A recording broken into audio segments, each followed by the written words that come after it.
Hello students, कैसे हैं आप सब लोग। आशा करता हूं आप सभी बच्चे जो हैं वो ऑनलाइन अथवा तो ऑफलाइन के थ्रू पढ़ रहे होंगे। तो बच्चों, मैं हूं Tanveer sir, Adarsh mission high school से।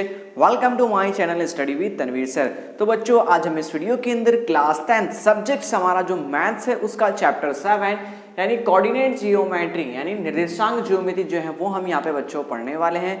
इस वीडियो के अंदर इस चैप्टर का हम यहाँ पर जो है वो इंट्रोडक्शन फुल देखने वाले हैं। तो चलिए बच्चों, शुरू करते हैं बिना टाइम वेस्ट किए। यदि अभी तक आपने हमारे चैनल को लाइक, सब्सक्राइब एंड शेयर नहीं किया है तो जरूर करें, ताकि जो बच्चे नहीं पढ़ पा रहे हैं वो बेचारे हमारे वीडियो से अच्छे से समझ सकें और पढ़ सकें। तो चलिए शुरू करते हैं बच्चों।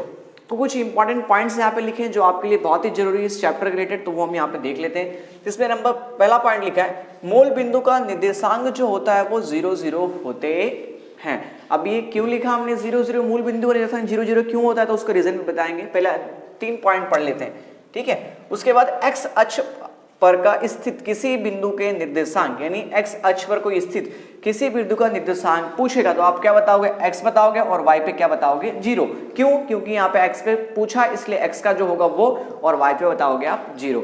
उसी तरह अगर आपको वाई पर का निर्देशांक पूछ लिया जाए तो आप वाई को वाई बताओगे और एक्स पर का क्या बताओगे, 0। यहाँ पे वाई क्या है, इसका मतलब वाई पर का कोई निर्देशांक कुछ यहाँ पे होगा। अब चलते हैं पहले में, मूल बिंदु का निर्देशांक 0 0 क्यों होता है। तो मूल बिंदु मतलब क्या, तो पहले आपको ये समझना होगा कार्टेशियन परिपाटी के सिंबल से, ठीक है। ये हमारा एक्स एक्सिस होती है और ये क्या होता है मेरे पास वाई एक्सिस। यहाँ पे क्या होता है, जो माइनस में होता है उसे एक्स डैश से डिनोट करते हैं और वाई में जो माइनस होता है उसे वाई डैश से करते हैं। तो बच्चों यहाँ पर दोनों जहाँ पे मिलते हैं, मीट पॉइंट इनका आता है, जो मूल बिंदु आता है वहां पे x का मान भी क्या होता है, 0 होता है, और y का मान भी क्या होता है, 0 होता है। इसलिए मूल बिंदु क्या होता है, हमेशा 0 0 लिया जाता है, ठीक है। अब सपोज x पर का आपको किसी निर्देशांक पूछ लेगा तो क्या, मान लो x पे 1 है तो x पे 1, तो y पे कितना ले लोगे आप, 0। अगर सपोज आपको y पे पूछ लिया जाए तो y पे 1 क्या ले लोगे आप, यहाँ पे x पे 0 और y पे क्या ले लोगे, जो दिया हो वो लिख दोगे आप। 2 दिया हो तो 2, 3 दिया हो तो 3, नहीं दिया हो तो क्या करना है, सपोज y आपको सपोज कर लेना है, मान लेना है। उसके बाद आगे का टॉपिक, पाइथागोरस प्रमेय के अनुसार हमें सवाल में बहुत सारे ऐसे करने होंगे इस चैप्टर के अंदर। तो पाइथागोरस प्रमेय हमें क्या बोलता है कि जो कर्ण जो होता है यानी कर्ण का वर्ग जो होता है वो उसके बाकी की 2 भुजा के वर्ग के क्या होता है, बराबर होता है। अब बच्चों यहाँ पे कर्ण क्या है, AC यानी AC का वर्ग यानी कर्ण का वर्ग जो होता है वो लंब का वर्ग प्लस आधार का वर्ग, इन दोनों के क्या होगा, बराबर होता है, वो यहाँ पे है। उसके बाद किसी चतुर्भुज के चारों भुजाएं समान हो तो उसके विकर्ण भी क्या होते हैं, समान होते हैं। अब एज एग्जांपल बच्चों यहाँ पे हमने एक बना लिया, चतुर्भुज बना लिया स्क्वायर, ठीक है।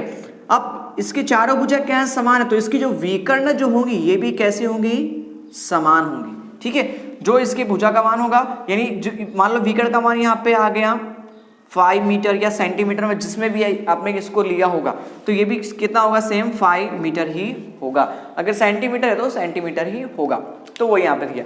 उसके बाद एक रेखाखंड का मध्य बिंदु उसे 1:1 के अनुपात में क्या करता है, विभाजित करता है। तो बच्चों यहाँ पर हमने एक बना दिया रेखाखंड, ठीक है।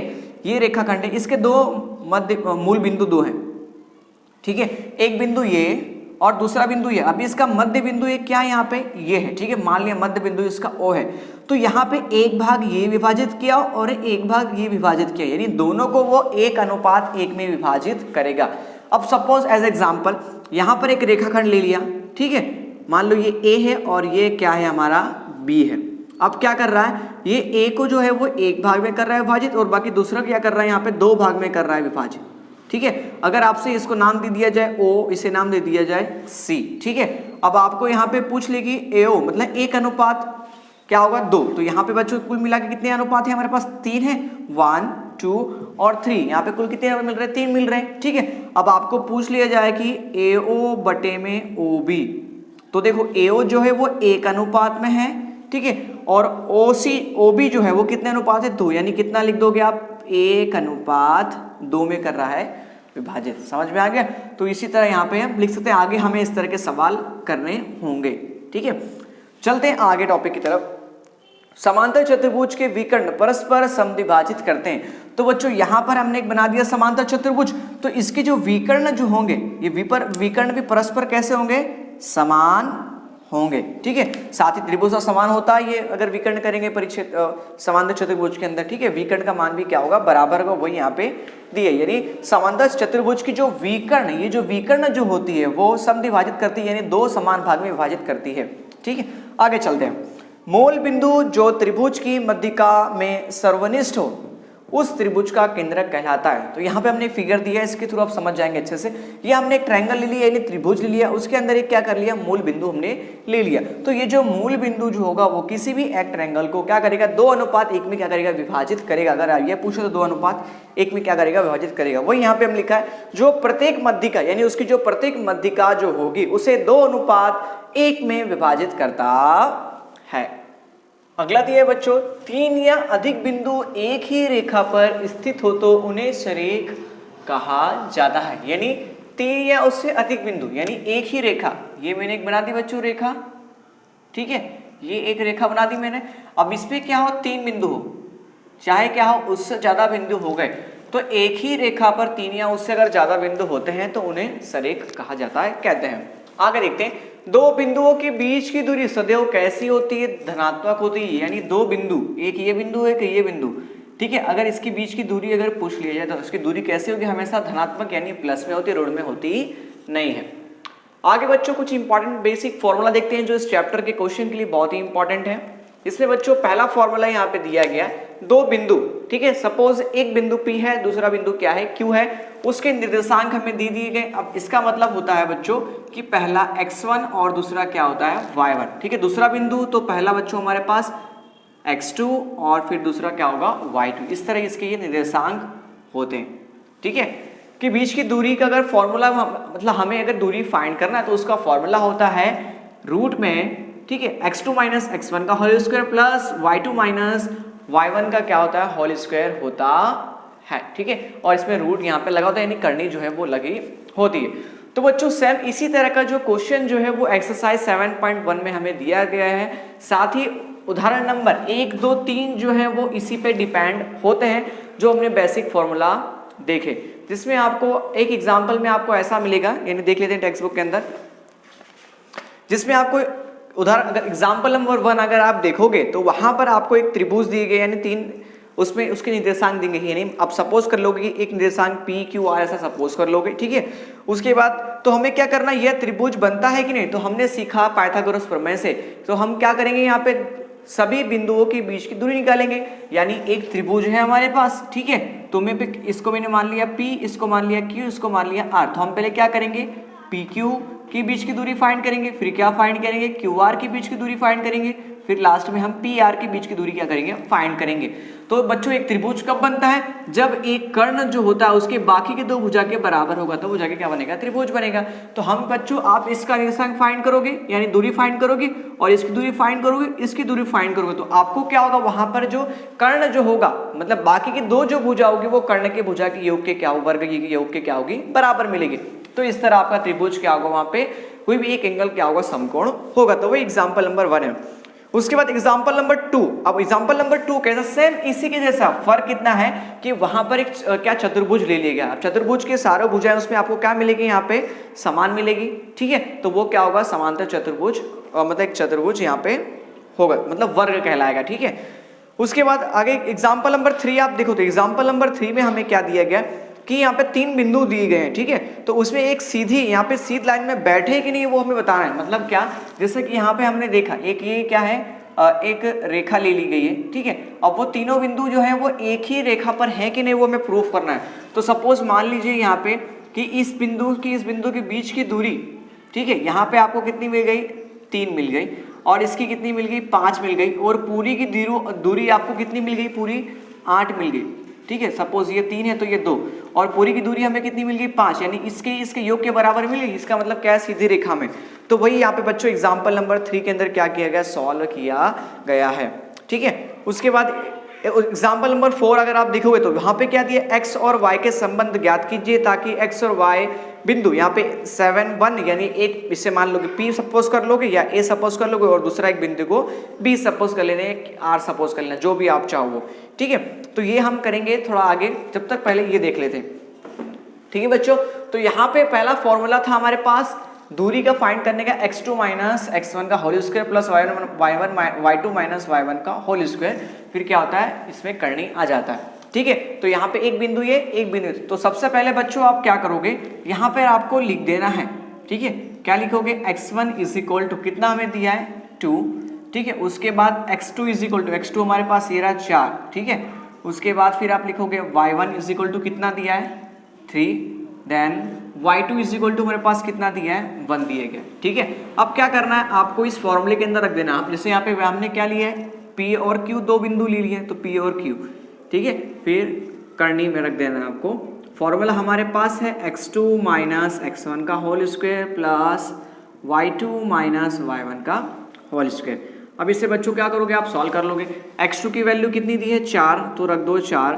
x1 की वैल्यू कितनी दी है 2, तो 2 फिर स्क्वायर प्लस प्लस y2 की वैल्यू कितनी दी है हमारे पास 1 माइनस y1 की वैल्यू कितनी दी है 3 स्क्वायर। ठीक है, इसे सॉल्व कर लोगे तो 4 में से गया 2 तो कितना आ गया 2, यानी 2 का स्क्वायर बच गया, प्लस 1 में से -3 के, यानी बच्चों हमारे पास कितना आ जाएगा, हमारे पास -2 का स्क्वायर आ जाएगा। बड़ी वैल्यू माइनस में, इसलिए आंसर भी किस में आएगा, माइनस में आएगा। आगे इसे वापस सॉल्व करोगे, यानी 2 का स्क्वायर कितना हो गया 4, -2 का स्क्वायर यानी -2 मल्टीप्लाई बाय -2, 2 2 जा कितना हो गया 4, माइनस माइनस क्या हो गया प्लस, यानी कितना आया +4 आया। ठीक है, +4 कितना यहाँ पे हमारे पास होता है प्लस, यानी कितना हो जाएगा +8, यानी 8 आ जाएगा। ठीक है, अब क्या करना है हमें PQ फाइंड करना है। ठीक है, तब बच्चों क्या करोगे आप यहाँ पे PQ इज इक्वल टू, अब इसका क्या करना है आप यहाँ पे वर्ग निकाल लेना है 8।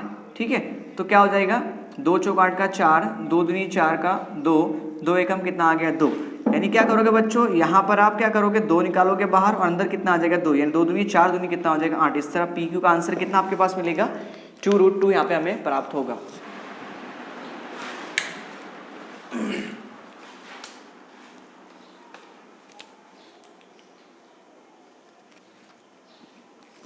तो इस प्रकार बच्चों PQ की जो दूरी आ गया वो कितना आ गया 2√2, यहाँ पे हमें मिल गई डिस्टेंस फॉर्मूला से, यानी बीच की दूरी के फॉर्मूला से। आइए अगला फॉर्मूला देखते हैं यहाँ पे। तो एक हमें P बिंदु दिया है, दूसरा हमें Q बिंदु दिया है, को मिलाने वाले रेखाखंड को P के आंतरिक रूप से M1 और M1 अनुपात M2 में विभाजित करता है, तो P के निर्देशांक ज्ञात करने हैं।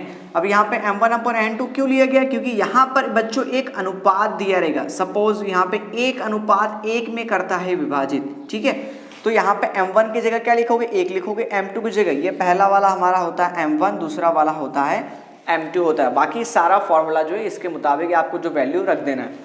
तो चलिए बच्चों यहाँ पर हम क्या करते हैं एक क्वेश्चन जो है फाइंड कर लेते हैं। ठीक है, तो यहाँ पे देखो बच्चों, यहाँ पे ये हमारा x1, ये y1, ठीक है, ये x2 और ये y2 हमारे पास दिया गया।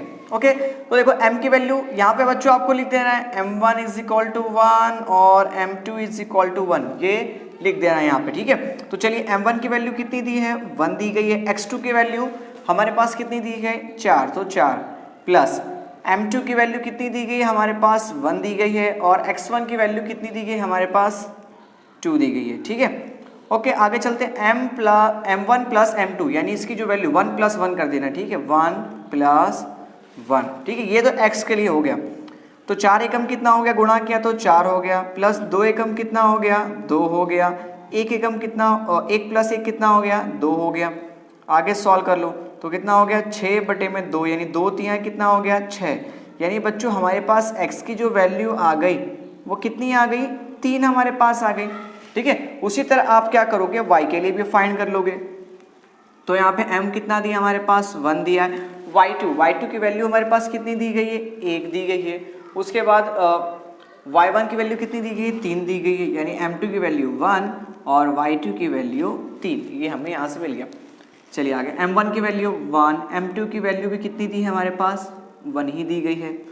ओके, आगे 1 + 1 कितना हमारे पास हो गया 2 हो गया, 1 एकम कितना हो गया 1, 3 एकम कितना हो गया 3, जोड़ 2 कितना हो गया 4/2, 2 चौक कितना होता है बच्चों, और मतलब 2 दूनी कितना हो गया 4, यानी कितना आया 2 आ गया। तो यानी बच्चों y की वैल्यू हमारे पास कितनी आ गई 2 आ गई, यानी उस बिंदु P का जो निर्देशांक जो होगा वो कितना होगा यहाँ पे 3 और 2 यहाँ पे होगा। तो तो इस तरह बच्चे सवाल जो है वो आपको आपकी जो 3rd यूनिट टेस्ट थी उसके अंदर भी सेम ऐसा एग्जाम्पल पूछा गया था, एक नमूना जो आपकी किताब के उदाहरण के अंदर ही सेम वैसा ही सवाल पूछा गया था। ठीक है,